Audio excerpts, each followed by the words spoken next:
The sound of loud construction trucks woke Janetta Lewis up at 5 a.m. And when I came outside, I was just like, thank you, Jesus. We getting some help over here because we definitely need it. Life Remodeled. Life Remodeled. Life Remodeled. Life Remodeled. Life Remodeled. Life Remodeled. Life Remodeled. Hi, my name's Chris Lambert, and I'm the founder and CEO of Life Remodeled. I want to thank you for taking time out of your busy schedules to join us for our annual Lean On We celebration, where we celebrate the incredible impact that amazing people like you make possible. First off, you may be wondering, who is Life Remodeled, and what do they do? Well, I'll say it like this. There's a lot of talk, but not enough walk when it comes to revitalizing Detroit neighborhoods. We believe Detroiters have all the talent they need, but many don't have access to all the opportunities they deserve. Therefore, Life Remodeled repurposes vacant school buildings into one-stop hubs of opportunity for entire families to thrive together. We fill these iconic buildings with the best and brightest nonprofit organizations who are providing youth programs, workforce development, and human services to tens of thousands of students and community members each year. We help our nonprofit tenants collaborate and create far greater life transformation together than was previously possible alone. Together we ensure three things. 1, Detroit students perform at or above grade level in math and reading. 2, families have access to essential health and wellness services. And 3, community members obtain higher paying jobs and achieve economic self-sufficiency. Check out some of the impact we've been able to make over the past year here at the Durfee Innovation Society, aka the DIS. Together with our tenants, we ensured more than 2,500 Detroit students accessed educational programming. 10,500 children and families received health, wellness, and human services, and 4,500 Detroiters gained opportunities for new employment. Our building is 100% occupied with 39 fantastic organizations. 72% of these organizations are led by people of color, and 72% are also led by women. 94% of our tenants believe being located in the DIS has helped increase the impact of their mission and goals, and 98% of youth and children say they feel safe in the DIS. 96% enjoy the programs, and 100% feel they have experienced positive interactions with adults at the DIS. In addition to all that, each year we also repair owner-occupied homes, and we mobilize thousands of volunteers to remove blight and beautify several square miles surrounding our opportunity hubs in only 6 days. The way we accomplish all this is through your support and our Rockstar team members. So let's meet our staff, aka the all-star lineup. Terry Stewart, the sensei.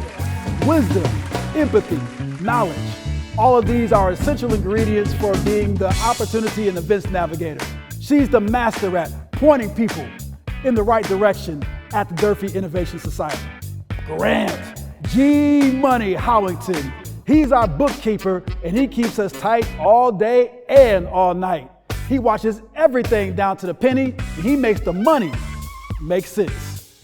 Our marketing director is Rhonda Evans, but we call her Rhonda Voo. From slick graphics to airtight branding, she does it all. And oh, this video you're watching right now, yep, she did this too.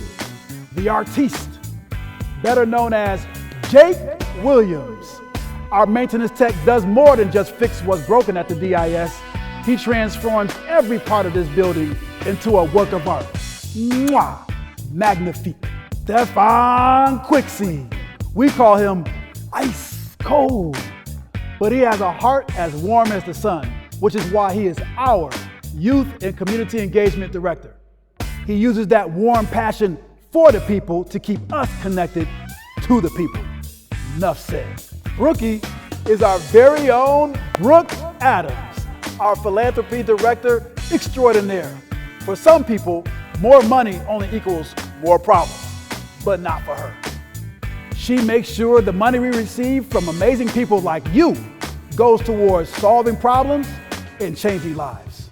Brand, the queen. Brandy Haggins is the director of the Durfee Innovation Society. overseeing 39 tenants with 425 employees, serving 17,500 Detroiters annually. That may be a problem for some, but it's no problem for a queen.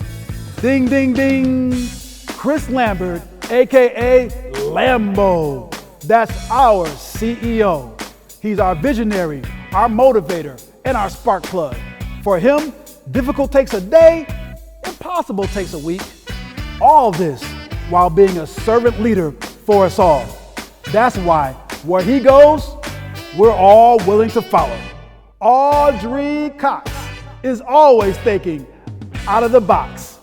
She's our development associate with a heart of gold. Maybe that's why so many people feel comfortable making those donations to Life Remodeled. Who's monitoring our finances, you ask? None other than Kristen Yandora. The Pandora's box is never open on her watch. She makes sure that our spending matches our mission. And did I mention that all of our audits have come back A++? That's why she is the finance director. The leg bone's connected to the knee bone. Kelsey Kneebone is our 6-day project manager. This map-making, spreadsheet-creating, weed-whacking expert makes sure our 6-day project experience is airtight from beginning to end. And me, I'm Diallo Smith, the COO. But the team calls me Bucket. What do? I get the entire team in the boat, in the right spots, heading in the right direction so we can row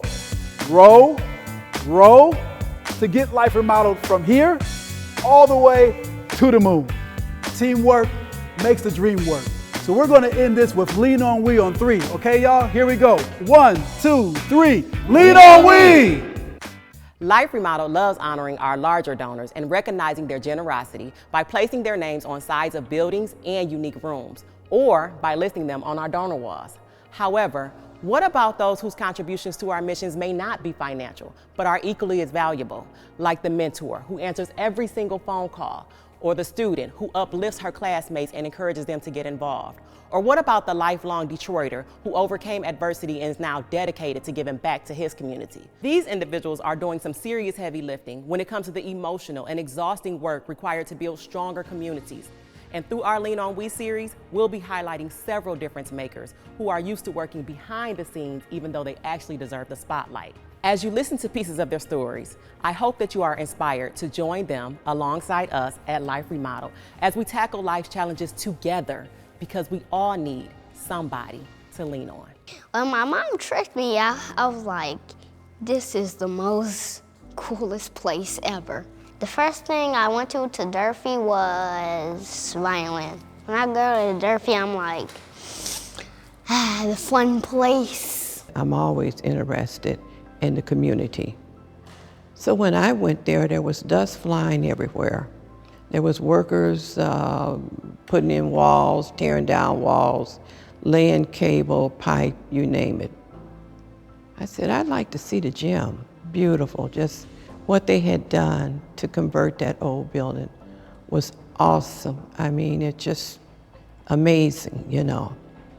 And I thought to myself, if the other neighbors could share this, if the seniors could come up here, it would be a safe place for them to be. So not only are we in the gym walking, but we are in the gym exercising those limbs. And I'll have you to know, our seniors are now dancing. They are doing a hustle. I felt the love when I walked in there in the building, and every day. So as a temporary work employee, I was only supposed to be there for 5 weeks. They kept me there for 6 months. I felt like they was my family more than kind of like my own family. I didn't know nothing about plumbing, so I do, you know, construction work, carpentry. I never got into plumbing or electrical work, but I worked for a great guy named Jake Williams, and he showed me a lot of things. He taught me a lot of things in such very little time, and I was able to take the things that he taught me outside the building and help others more than what I used to. I moved from Anchorage, Alaska, which is where I was born and raised. I ended up moving to Michigan, specifically Detroit, never having seen Detroit ever. I came home one day and I found my wife crying. And I was like, what's going on? I mean, I didn't really understand what was going on. And I was like, babe, are you okay? And she turned to me with tears in her eyes, and she's looking. She's on the internet looking at the stories of blight and things that are going on with Detroit, and she looks at me and she's like, "Is there something we can do? Like, can we do something about Detroit?" And I'm like, I don't know. How am I supposed to do something about Detroit? And it was really funny because I was like, well, okay. So I started praying about it. I just asking God, okay. He said, well, you're asking the wrong question. You're looking for a yes or no, and I'm not going to give it to you. I said, because there comes a time that in my children's life when I stop telling them what to do. So, however, I'm about to do something really cool in Detroit, and I'm inviting you to come along.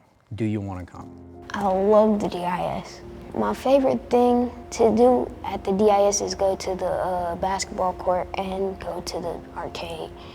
And my favorite program was MDYC. The program is about other men and women that looks the same, come from the same blocks, experience the same trials and tribulations. They sit in a circle at the BMO's program, and they talk about their feelings. They talk about what's on their heart, what's on their minds. And here in Detroit, Michigan, in the world, you don't have somewhere where you have 16-year-olds, 20-year-olds, 30-year-olds sharing what's on their minds and their hearts with other 16-year-olds and 20-year-olds. The BMO is a safe haven. It's a safe haven for you can express yourself and open your mind and see somebody else that you don't usually see in the mirror. They see structure. They see Black men believing in themselves. They see Black men walking around with their heads up.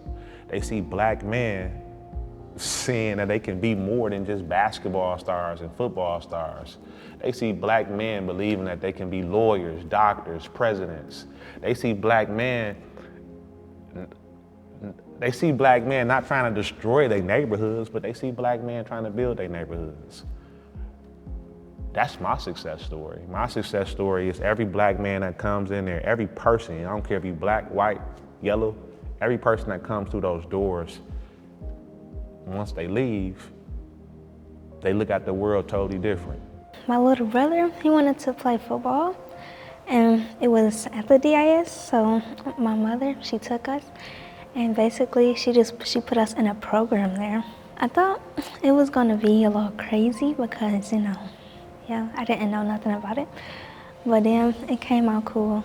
If it wasn't here, I'd be sitting in the house being bored. I did not expect it, but I actually was very excited when I saw an arcade. Air hockey, Pac-Man, motorcycle race game. It was actually very fun. First game I played is the one that I beat my dad in. So I got involved, and I helped that year.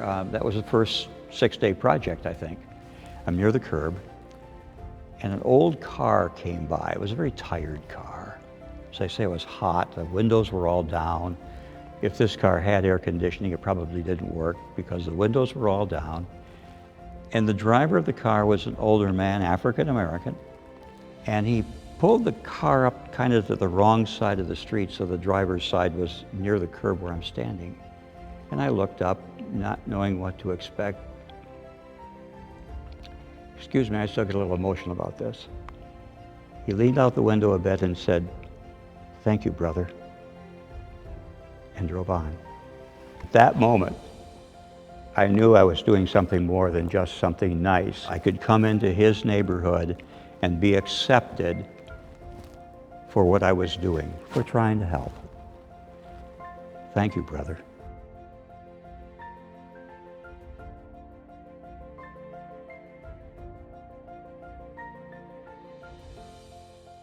I gave my $1 to Durfee because I wanted to expand, I wanted more kids to be in there. If it expands, I can show people to give more. Wow. Now you have an even better understanding of why we're so passionate about the incredibly important work we do in Detroit neighborhoods. All of these stories of life transformation are merely a snapshot of the kind of impact that happens here on a regular basis, and we love doing this work together with you. By supporting Life Remodeled, you're helping create stories like this every day. Right now, we're in the process of securing the next vacant school building for our newest Opportunity Hub, and I can't wait to tell you the details once the deal is done. However, we need your support today to continue our youth programming, community engagement, home repairs, neighborhood beautification, and more. Caleb was only 6 years old when he first decided to support the mission of Life Remodeled, and I am so proud of this young man in the making. For those of you who continue to support our mission year after year, thank you, thank you, thank you. And for those who decide today to donate to Life Remodeled for the first time, thank you. When you're ready to make your transformational investment into remodeling lives, please go to liferemodeled.org/donate and make your one-time gift or monthly commitment. You lean on me, I lean on you, we lean on we. That's what we do, because we really all do need somebody to lean on. God bless you. We.